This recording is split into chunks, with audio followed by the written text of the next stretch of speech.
शांताकारं भुजगशयनं पद्मनाभं सुरेशं विश्वाधारं गगनसदृशं मेघवर्णं शुभांगं लक्ष्मीकान्तं कमलनयनं योगभिर्ध्यानगम्यं वंदे विष्णुं भवभयहरं सर्वलोकैकनाथं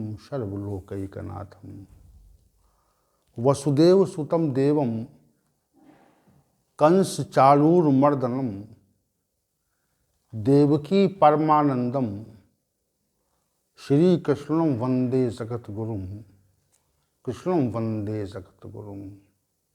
कृष्णाय वासुदेवाय हरे परमात्मने प्रणतक्लेशनाशाय गोविंदाय नमो नमः गोविंदाय नमो नमः।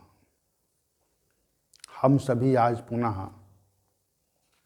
भगवत गीता के इस विशेष ज्ञान सत्र में उपस्थित हैं और उपस्थित होने के पश्चात श्री भगवान की सानिध्यता भी प्राप्त कर रहे हैं। वे हमारे साथ नित्य रहते हैं, ये बात हम अनेकों बार कह चुके हैं। अब कभी कभी यह संदेह उठता है कि वो हमारे साथ हैं कि नहीं हैं। मन में संदेह आता है कि हम तो कहते हैं हमारे सानिध्य में हैं, हमारे साथ हैं, लेकिन वो साथ हैं अथवा नहीं हैं, ये बात स्पष्ट नहीं होती, ये बात प्रतीत तो नहीं होती, दिखाई तो नहीं पड़ती। तो हमें इसका यदि आभास हो जाए कि हमारे साथ हैं वो, इसको हम जान जाएं कि हमारे साथ उनकी संलग्नता है, तो निश्चित रूप से ये समझिए कि हम साधना की पराकाष्ठा पर पहुंच चुके हैं। जब तक ये आभास नहीं होता कि हमारे साथ परमात्मा है, तब तक हम साधना की पराकाष्ठा पर नहीं पहुंचते, साधना की निम्नतम स्थिति में ही रहते हैं। ये बात हमको समझनी चाहिए। तो हम चूंकि संसार में अपनी संलग्नता रखते हैं, क्योंकि हमको संसार स्पष्ट और प्रत्यक्ष रूप से प्रतीत होता है, हम उससे व्यवहार करते हैं। और जहाँ पर संसार से हमारा व्यवहार होता है, वहाँ पर हमारी स्थिति संसार में ही रहती है, उसका हमको आभास भी होता है। लेकिन श्री भगवान चूँकि अव्यक्त हैं या प्रकट हैं, दिखाई नहीं पड़ते हैं, और हमारी संलग्नता भी उनमें नहीं है। ये भाव ही आ जाए कि हमारे साथ में है, तो ये भाव यदि आ जाता है, मन में ये भाव प्रकट हो जाता है कि हमारे वो साथ हैं, तो चूंकि उनकी तो नित्य उपस्थिति रहती है, सर्वत्र रहती है, कण कण में व्याप्तता है उनकी, तो अगर ये भाव दृढ़ हो जाता है कि हमारे साथ वो हैं, तो हम निश्चित रूप से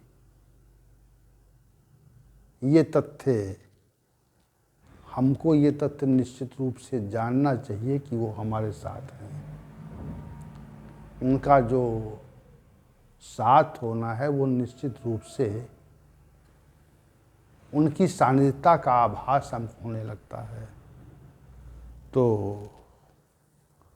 आइए चलते हैं आज के विषय की ओर। अध्याय संख्या 18 और श्लोक संख्या 8। चूँकि कल तामस त्याग के संदर्भ में श्लोक संख्या 7 पर चर्चा हुई थी, अब श्री भगवान तीनों प्रकार के त्याग के संबंध की चर्चा कर रहे हैं कि त्याग क्या है।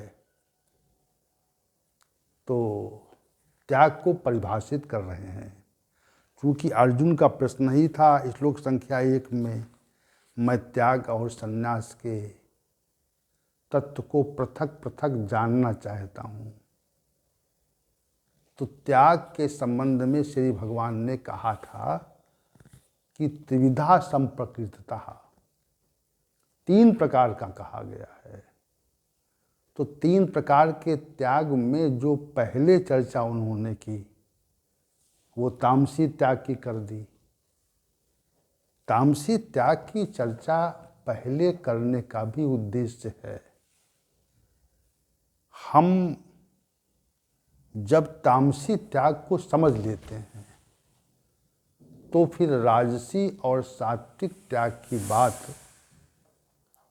हमें बहुत ही सहजता से समझ में आ जाती है।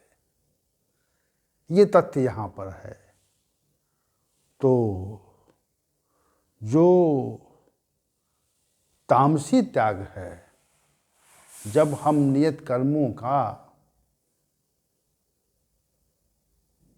प्रमादवश मोहवश परित्याग कर देते हैं तो उसे श्री भगवान ने कहा ये तामसी त्याग है। और इसमें जो राजसी त्याग के संबंध में श्लोक संख्या 8 में परिचर्चा की, श्री भगवान ने कहा दुख मित एव यत कर्म काय क्लेश भयात् त्यजेत सा कृत्वा राजसम त्यागम नैव त्याग फलम लभेत। हे अर्जुन, जो कुछ भी कर्मों का संपादन होता है, जो कुछ भी यत कर्म, जो कुछ भी कर्म है, वह दुख के स्वरूप में ही है। इति ऐसा मान करके जो कर्मों का परित्याग कर दे, जो नियत कर्म है या जो कर्तव्य कर्म है उनका परित्याग कर दे, तो ऐसा त्याग राजसी त्याग कहा जाता है। और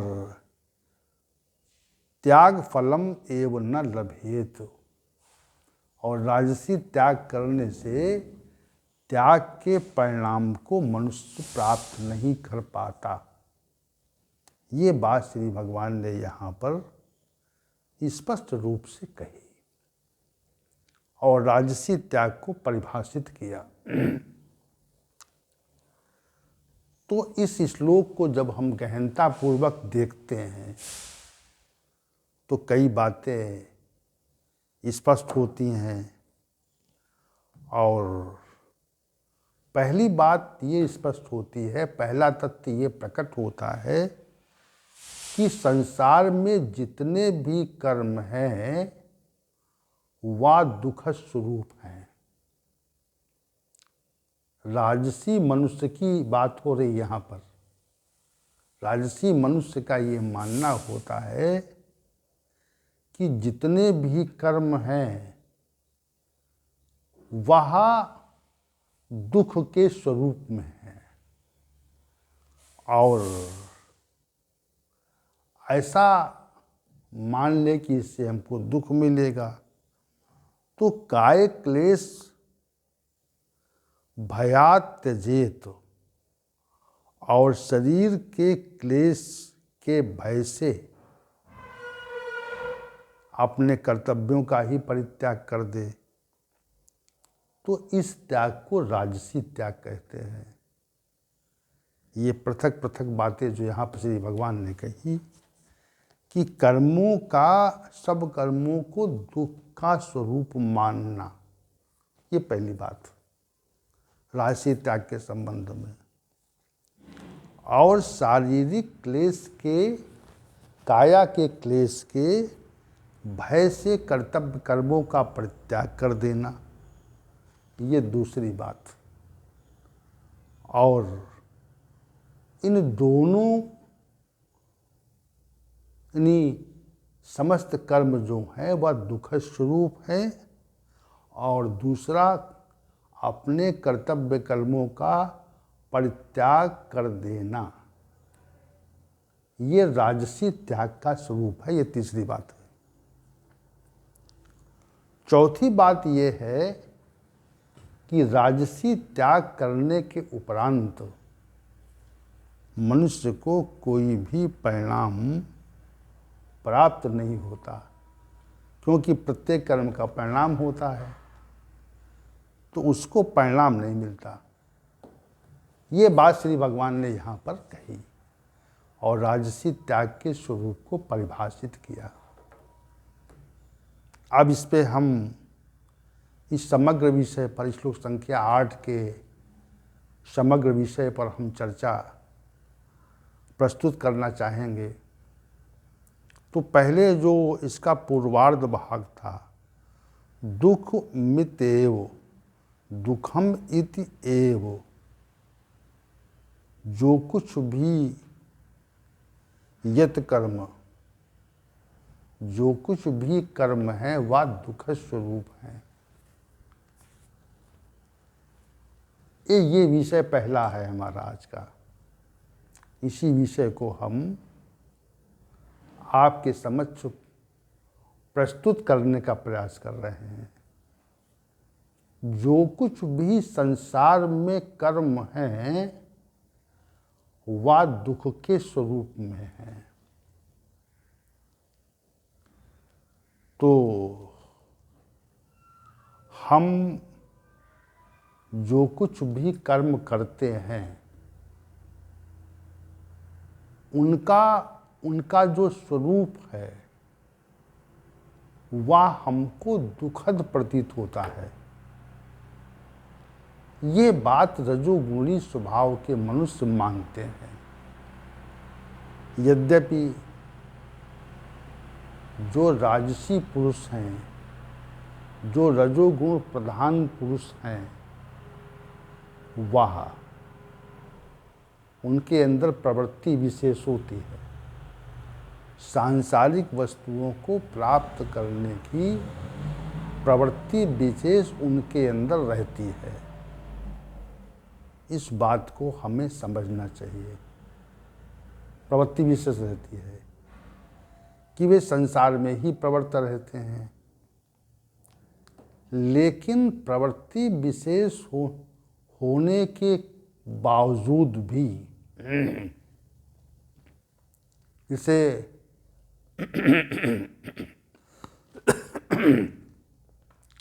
रजोगुणी स्वभाव का जो मनुष्य है वह धन प्राप्त करने के लिए बहुत ही क्रियाशील रहता है।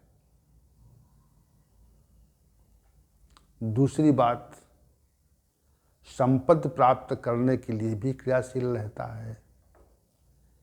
तीसरी बात, ऐश्वर्य प्रतिष्ठा प्राप्त करने के लिए भी क्रियाशील रहता है। चौथी बात, पद प्राप्त करने के लिए भी क्रियाशील रहता है, प्रवृत्ति रहती है। और पांचवी बात यह है कि वो विषय भोगों को प्राप्त करने के लिए भी क्रियाशील रहता है। तो चूंकि प्रवृत्ति है, अब वो प्रत्येक मनुष्य को ये अधिकार है कि वह आसक्ति और फलाइच्छा का परित्याग करके कर्म करे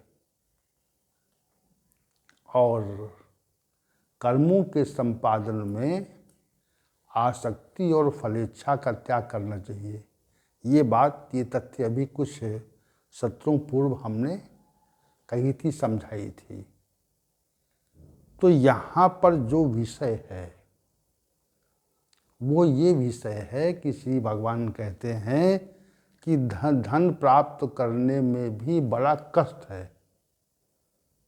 धन की प्राप्ति कोई सामान्य बात नहीं है। हम धन प्राप्त करने का प्रयास करते हैं तो हमको कितना प्रयत्न करना पड़ता है, विचार करें आप। धन प्राप्त करने के लिए हमको कितना प्रयत्न करना पड़ता है और उसमें कितना दुख है। उसी प्रकार धन की प्राप्ति ऐसे सहज रूप, सामान्य रूप से नहीं होती, सहजता पूर्वक नहीं होती। उसी प्रकार संपत्ति की प्राप्ति के लिए हम कितना प्रयास करते हैं और संपत्ति की प्राप्ति कोई सुख पूर्वक नहीं हो जाती, उसके लिए प्रयत्न करना पड़ता है। और जो ऐश्वर्य प्रतिष्ठा है उसकी भी उपलब्धि सामान्य रूप से नहीं होती, और जो बड़े बड़े पद हैं विशिष्ट रूप वाले, उनकी भी उपलब्धि सामान्य रूप से नहीं होती, उसके लिए भी प्रयत्न करना पड़ता है। और विषयों के संकलन के लिए भी कर्म करना पड़ता है। ऐसे कहाँ विषय संकलित होते हैं। तो जो ये समग्र तथ्य हमने वर्णित किया, धन संपत्ति ऐश्वर्य प्रतिष्ठा पद विषय भोग, सबकी प्राप्ति के लिए हमको प्रयत्न करना पड़ता है। तो इनमें जो आसक्ति और फलेच्छा का परित्याग करके कर्म करता है तो वहाँ पर तो परिणाम प्रतिकूल नहीं होता, अनुकूल परिणाम आता है वहाँ पे, क्योंकि वहाँ पे परमार्थिक कार्य हो रहा है। और जब हम स्वार्थपरक भावना से इन्हीं कर्मों का संपादन करते हैं तो हमको वास्तविक रूप से कष्ट होता है। अब यहाँ पर जो श्री भगवान का कथन है कि जो कुछ भी कर्म है वह दुखद स्वरूप है, दुखद है, बिना दुख के किसी भी पदार्थ की और किसी स्थिति की और किसी विषय भोग की प्राप्ति कभी नहीं होती। और संसार में यही प्राप्त करने के लिए प्रयत्न होता है। तो ये सब ये मान लें कि सारा का सारा जितने भी कर्म है, सारे के सारे कर्म ही दुख स्वरूप हैं। और वास्तव में ये प्रतीत भी होता है कि दुख स्वरूप है, दुख की प्रतीति होती है। लोग रात रात जाग करके कठिन परिस्थितियों में और बहुत परिश्रम करके, बहुत ही लगन से, गर्मी के समय में, बरसात के समय में, सर्दी के समय में अनेक प्रकार का प्रयास करना पड़ता है धन के संग्रह के लिए। वैसे धन संग्रहित नहीं होता, वैसे धन की प्राप्ति नहीं होती। धन की प्राप्ति करने के लिए जो कर्म करना पड़ता है उसमें दुख तो है, ये प्रत्यक्ष हमको अनुभव होता है। ऐसे ही किसी पद की भी प्राप्ति नहीं होती, उसके लिए भी हमको कर्तव्य कर्म करना पड़ता है। ऐसे ही सामान्य रूप से हमको विषयों की प्राप्ति भी नहीं होती, उसके लिए भी हमको कर्म करना पड़ता है। तो कर्मों का जो संपादन है वह हमको निश्चित रूप से करना पड़ता है, और उसमें हमको दुख का आभास भी होता है, दुख तो होता ही है। बिना दुख के कर्म कहाँ है?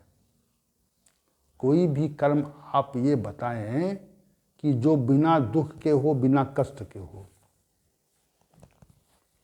तो संभवतः बहुत खोजने पर भी आपको ये तथ्य स्पष्ट नहीं होगा कि कोई भी कर्म बिना दुख के है, बिना प्रयास के है। क्योंकि प्रत्येक कर्म में ही हमको चेष्टा करनी पड़ती है। जैसे बहुत से लोग कर्मों से घबरा करके ही साधु वेश धारण कर लेते हैं, संन्यास ले लेते हैं। तो संन्यास लेने का जो उनका विचार है, उनका जो भाव है, वह भगवान की भक्ति नहीं है। भगवान की भक्ति नहीं है। भगवान की ओर उन्मुख होने के कारण संन्यास नहीं ले रहे हैं वो संन्यास इसलिए ले रहे हैं कि संसार में तो दुख ही दुख है। संसार में तो पग पग पर समस्याएं हैं, पग पग पर दुख है, तमाम प्रकार के कष्ट हैं, कष्टों की स्थिति है। और कष्ट हमको प्रतीत भी होते हैं कष्ट है। तो कष्ट की स्थिति प्रतीत होती है। तो जो भी कर्म है, क्या कोई कर्म ऐसा है जिसमें कष्ट का आभास न हो? तो आप कहेंगे बिल्कुल नहीं है। किसी भी कर्म में, संसार के किसी भी कर्म में दुख है, ये बात तो समझ में आती है। किसी भी कर्म में दुख है, ये बात तो हमको स्पष्ट रूप से दिखाई पड़ती है, प्रतीत होती है, हम उसका आभास करते हैं। अब जैसे प्रातःकाल जागना है, समय से उठना है, क्योंकि समय से अपने काम पे जाना है, तो सुबह निद्रा से जाग करके हम सभी अपनी मधुर निद्रा का परित्याग करके जागते हैं। और जागने के उपरांत तो हम अपने कर्तव्य कर्म की ओर बढ़ते हैं, जाते हैं।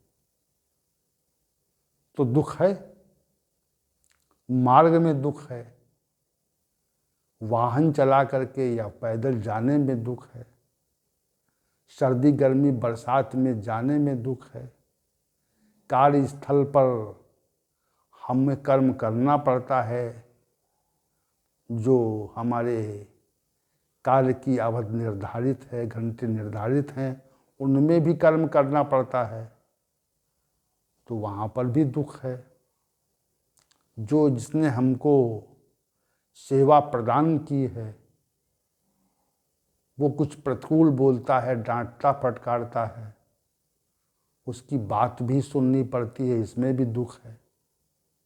हम अस्वस्थ होते हैं, तब भी हमको अपनी ड्यूटी करनी पड़ती है, हमें कार्यस्थल पर जाना पड़ता है, इसमें भी दुख है। और कार्यस्थल पर कभी कभी हमको कुछ लोगों से विवाद हो जाता है, इसमें भी दुख है। और कार्यस्थल पर कुछ हमको निर्धारित अवधि से के पश्चात भी कार्य करना पड़ता है, इसमें भी दुख है। उसके बाद में हम जब वहाँ से अवकाश पर छूटते हैं, तो रास्ते में भी तमाम अनेक प्रकार की झंझावातों से निपटना पड़ता है, इसमें भी दुख है। और फिर घर आकर के घर की समस्याओं के निवारण के लिए प्रयत्न करना पड़ता है, इसमें भी दुख है।